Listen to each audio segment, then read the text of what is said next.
Life's hard, but this session isn't. Just wanted to pop in early and let everyone know that there is no need for a trigger warning, although we are surface level discussing trauma. Feel free to join in the chat and enter where you identify and things you're thinking about while you're watching this. But please be kind and remember that everyone sharing is sharing something deeply personal that was difficult for them. Be kind.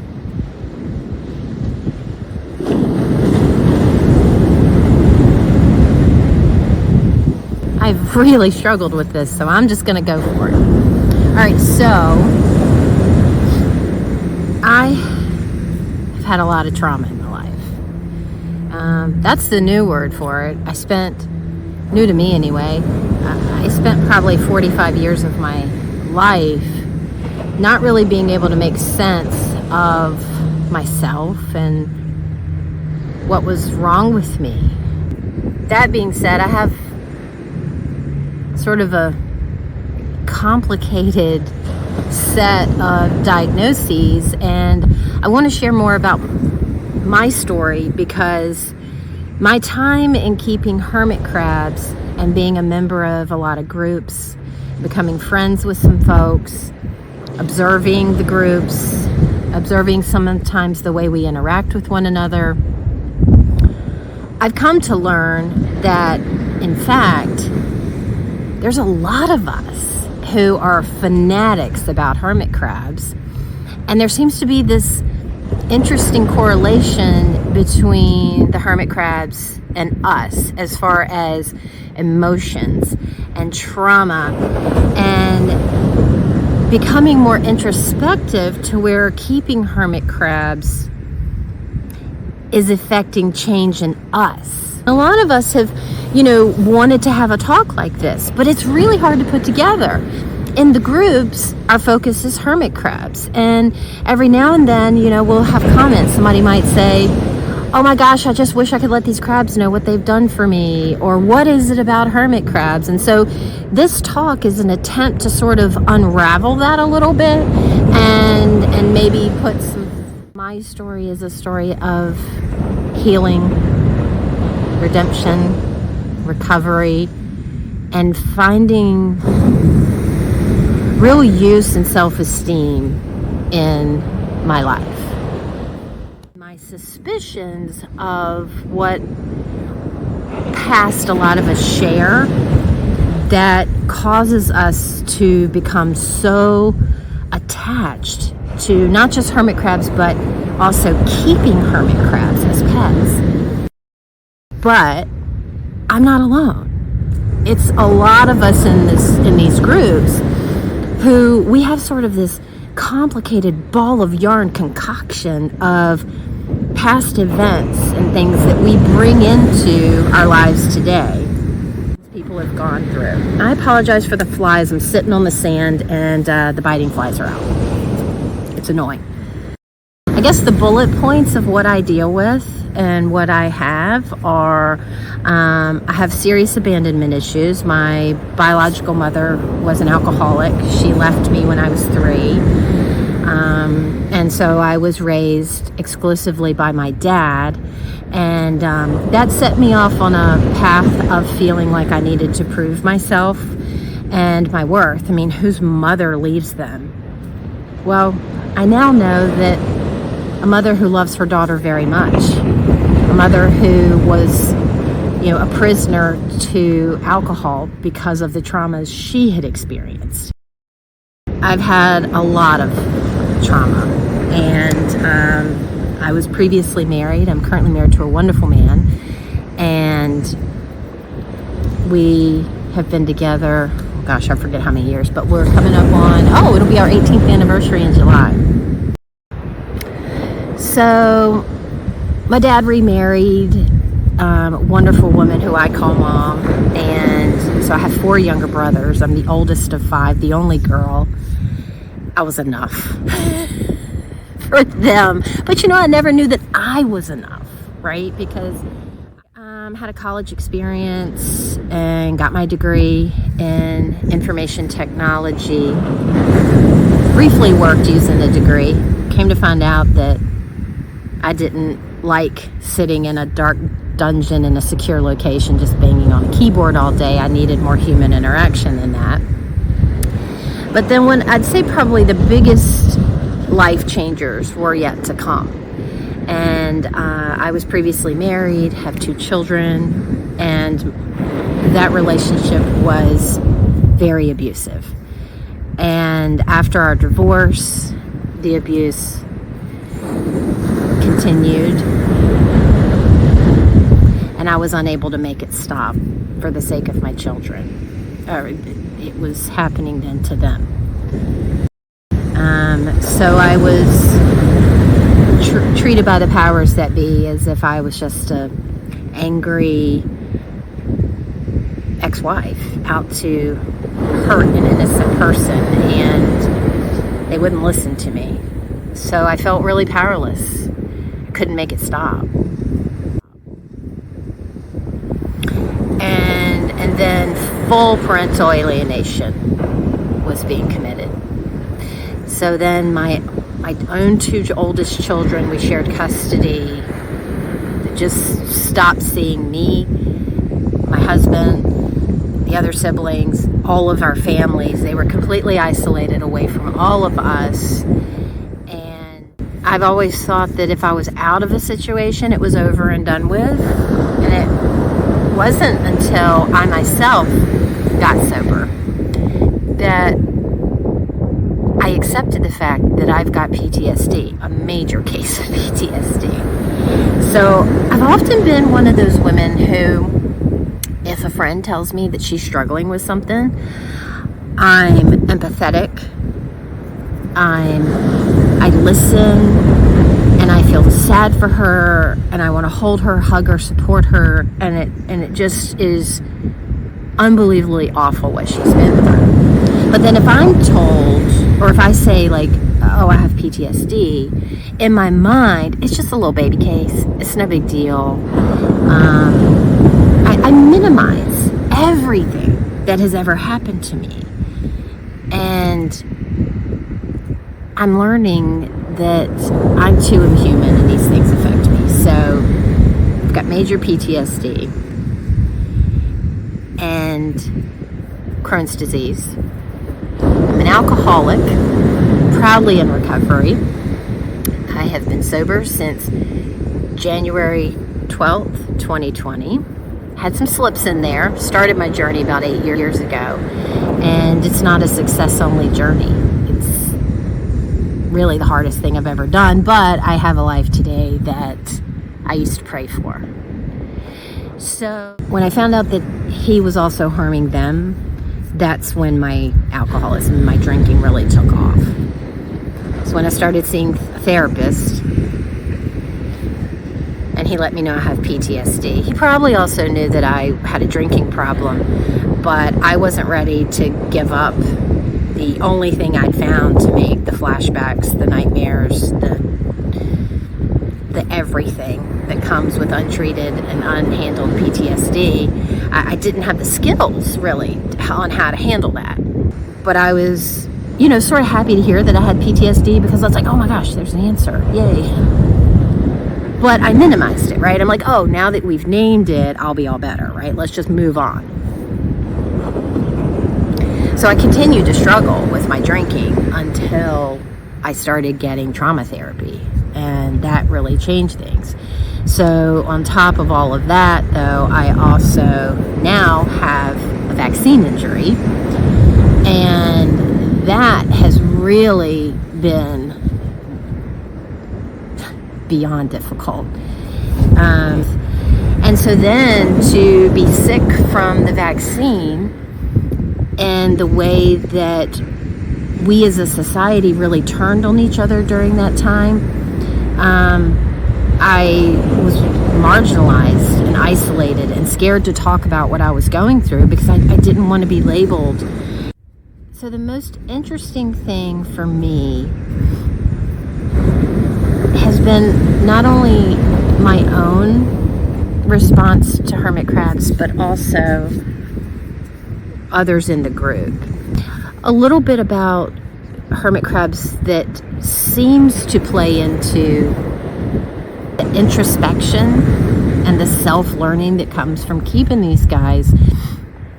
I think for a lot of us with severe trauma, the major points that cause us to get better when keeping hermit crabs, it's partially the fact that we are helping a group of animals that have been mistreated and discounted, and they're voiceless. They're unheard. There's so few of us still as a community. If you think about how many millions of hermit crabs are sold in stores every year, there's still very few of us who are spreading the word about what these crabs go through. So it's the ability to finally give a voice and possibly us to be heard, and helping the crabs and their plight be heard. So I think it's helping a marginalized group of animals, the hermit crabs. I really think that the crab habitats themselves are part of what gives us security in keeping the crabs. Is that there's a whole lot of us who have experienced marginalization, abuse, trauma, and a lot of us have both mental health struggles as a result of those things we've experienced. And on top of that, a lot of us also have physical ailments and limitations. And the benefit for me and my healing has been advocating for a group of animals who are voiceless, who are discounted, who are just treated like they don't matter and they don't count, and no one has been speaking for them. But that's what is so interesting, because there's so many of us who keep hermit crabs. That's how we felt about ourselves. And so when we've struggled to advocate and use our voice for ourselves, we have found our voices in advocating for hermit crabs. And by doing that long enough, we've started to sort of get some confidence, I guess, about who we are and what got us here and what brought us here. And it's my strong belief that I have a life today that I used to pray for because of my hermit crabs. And it's not just the hermit crabs themselves. It's deeper than that. Deeper.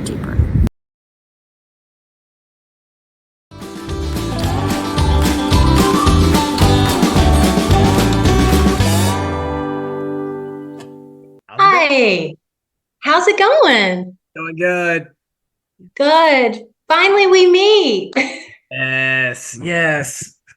So I figured I am not a journalist. So I figured we could just maybe chat a little bit for a few minutes to get to know each other a little bit before we do like the actual like talking about the topic at hand, if that's okay. I scheduled it for an hour and a half. I don't think it's gonna take that long. You won me over on the show, and then you mentioned hermit crabs. So Yes. tell me a little about your journey with hermit crabs and such. So I mean, I actually got my hermit crabs from a souvenir shop. But what happened? You go home and then you start looking up, how do I take care of these? And and then it was a lot more work than a goldfish to take care of hermit crabs. So we had climate. So they started talking about climate controlled, humidity control, substrate, some different types of food, yeah, saltwater dish, freshwater dish. So no, so it ended up, no, so it just ended up. I was like, oh wow, I thought these, everybody thinks that hermit crabs are very low maintenance, and they're not at all.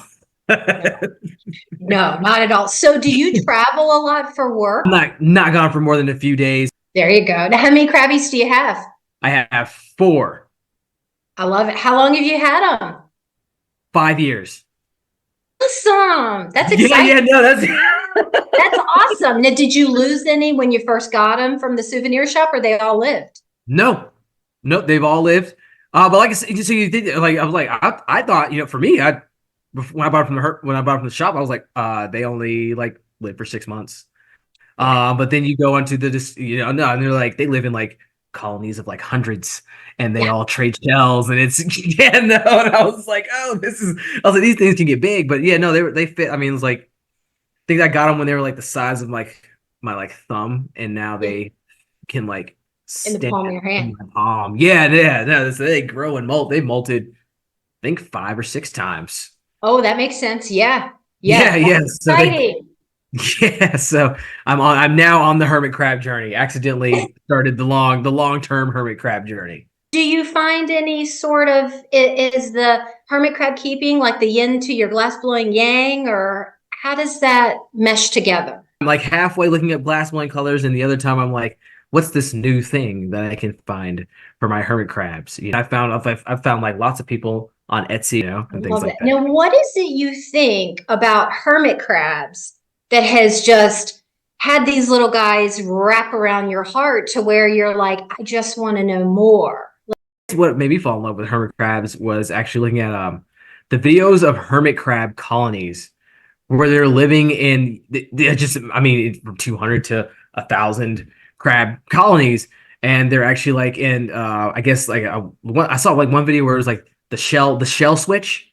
Oh, yeah, where they line up large Yeah, they lined balls. up. And, Oh, I yeah, love they all that. like switch. And I was like, wait, these are actually like a massive family, like And this it's is a like a coordinated effort. And yeah, yeah, like there's like a massive family. They talk to each other. They have their own communication, so these aren't just like some yeah, oh, it's wars. yeah, so it's like these aren't simple creatures, just walking around doing a whole bunch of nothing. And how did you, do you remember the feeling of when they went from being like scared and not feeling so good and hiding all the time to becoming more active in your enclosure once you had everything set up, Basically, yeah, I thought like I was under the impression that hermit crabs were nocturnal.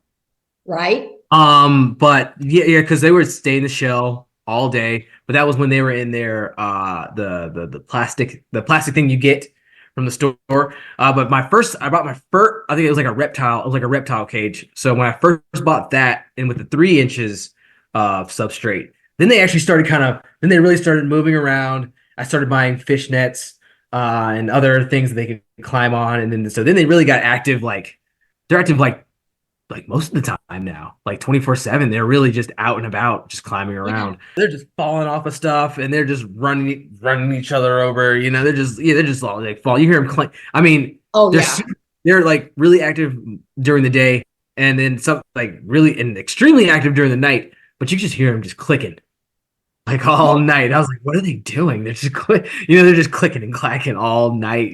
Digging to the bottom of the cage. Oh, and But then no, you that's hear it. like Yeah.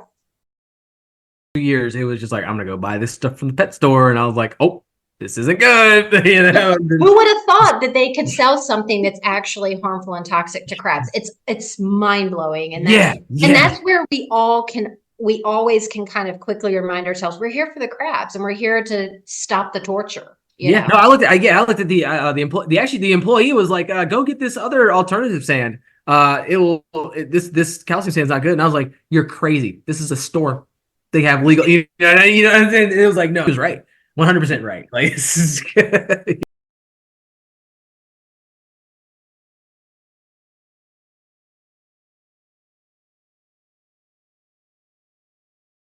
Actually, I love teaching. So I have a second mobile glass blowing studio where so I teach glass blowing to summer schools, homeschoolers, and things like that. So I go out into the community and actually teach glass workshops. We're working on dude, don't give these to your hermit crab. They don't have the spiral. These are not. These are for humans only, not for Yeah, the yeah. crabs. Okay, but I got these. So this is like the back of the shell. Oh my gosh, that's gorgeous. Little inside, but yeah, so like fits in your hand. I can't thank you enough. I've really enjoyed chatting with you. And it's funny that just something I love but know so little about, and you love hermit crabs, and that we got to meet and talk like this. And that's why I love being part of kind of a niche community too.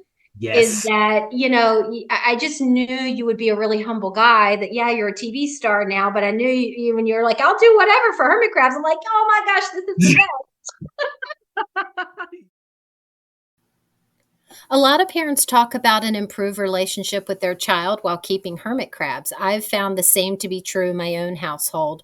We spend so much time observing their behavior that it gives us a lot of times to talk about just what we've done throughout the day and how many things the crabs do and the way they behave and how we find that to be an analogy for just life in general. So one day while recording my hermit crabs, I caught this funny exchange between Sophie and I. She's 17. Enjoy.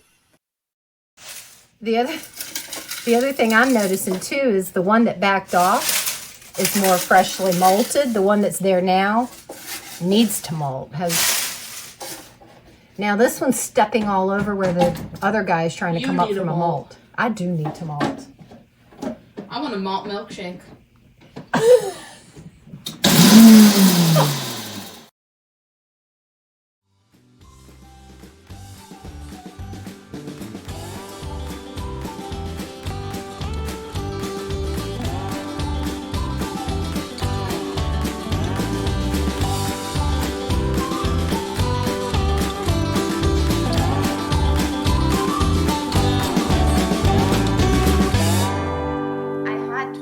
Idea, oh gosh, that'd be great to have them, but that was always when my kids were really little, so I didn't really have like the time or the mental energy to kind of make it happen.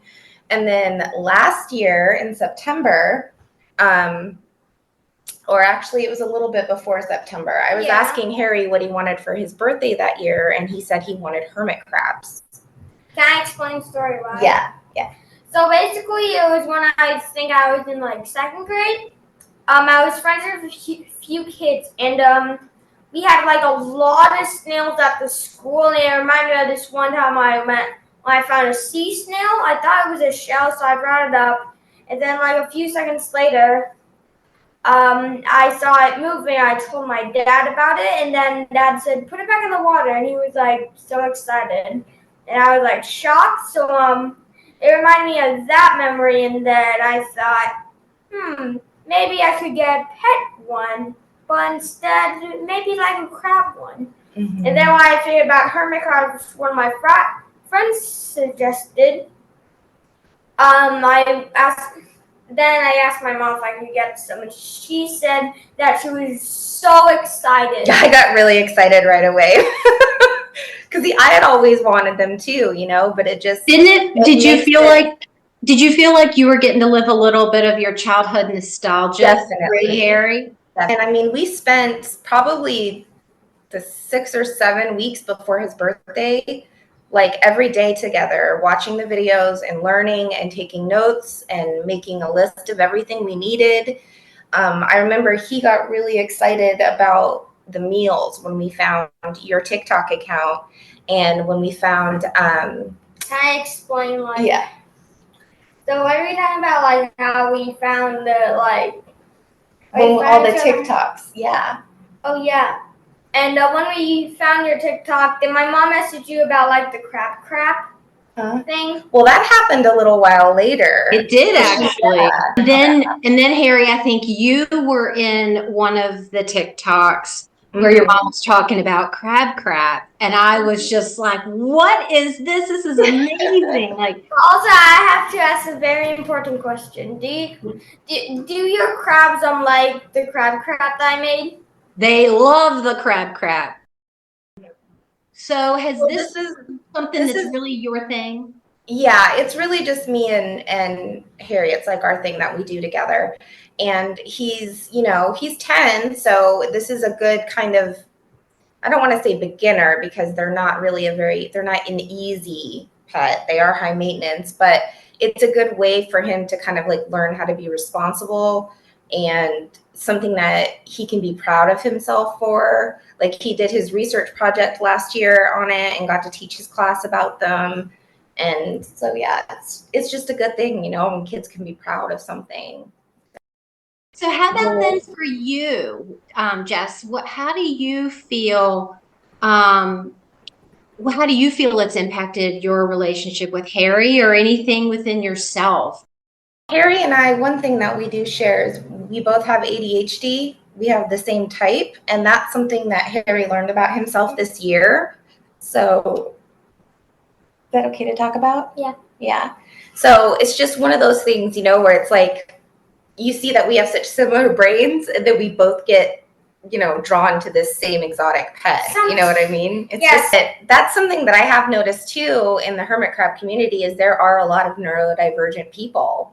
I mean, there Yes, just there is. It's really interesting. And this is something, you know, constructive that we can hyper focus on. That kind of, I kind of align it with art therapy that's beneficial for some people because it is creative in the fact that creative Harry gets super creative with the meals. And then we get super creative with the decor and making sure they don't get bored.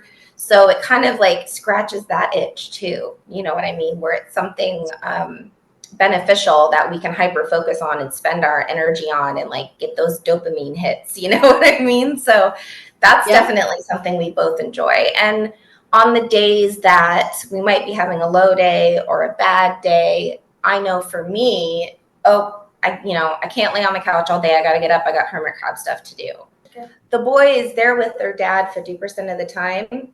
And I get really bummed when they're not home. It's a mom thing. It doesn't feel right when they're not with me. And so like being able to baby my crabs kind of like perks me up and cheers me up. So that helps me too, because I'm not focused on it's so quiet in the house. What are they doing? You know what I mean? Like I miss them. How many days till they're back? Like it gives me something else to do.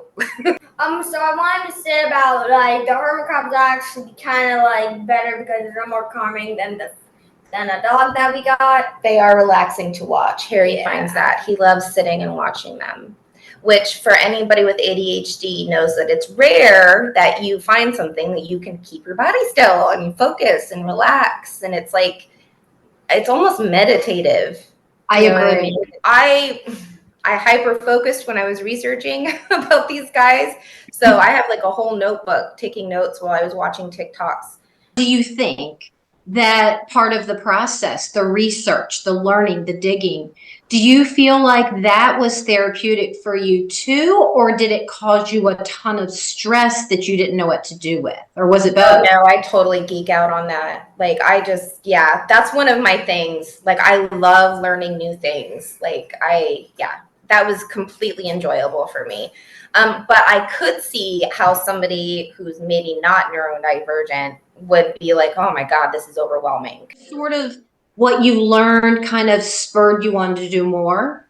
Like I always thought they were just really cool creatures, but then when I learned that like they're really social and they need other crabs and they cuddle up to each other and they like find their favorites, like they have like favorite friends, like that just my heart was like, oh my God.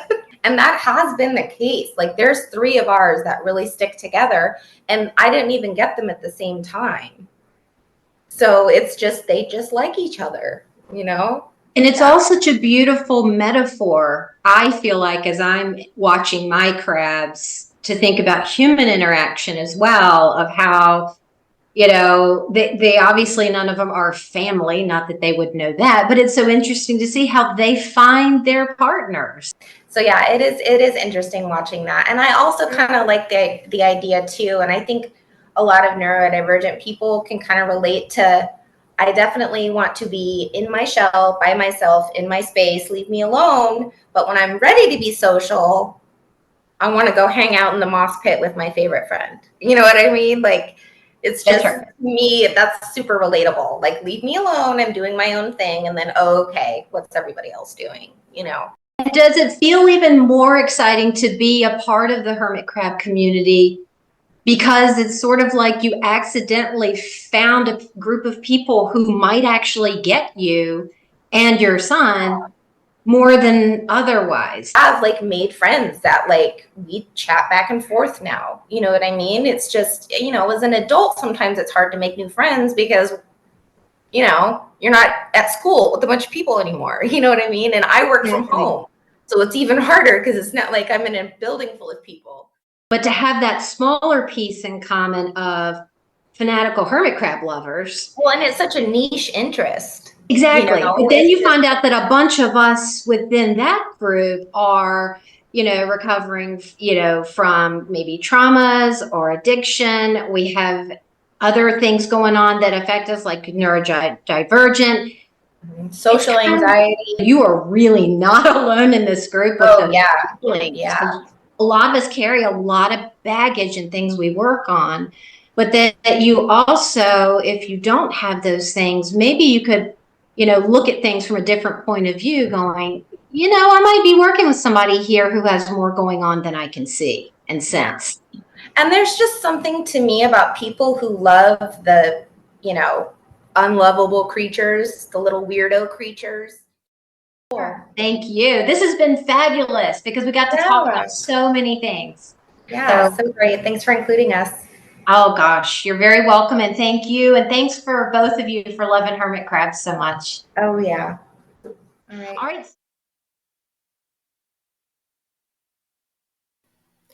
All right, we're fixing to wrap up here. If you want to grab your phone and get your camera ready, I'm going to have a slide on the screen in about 30 seconds that you might want to take a picture of. But before we go, I had to show you, this is, I think 3 years ago, but it was definitely the first time I'd seen one of my captive bred babies in a turbo shell. He had finally moved on to big boy pants, and I was just so proud.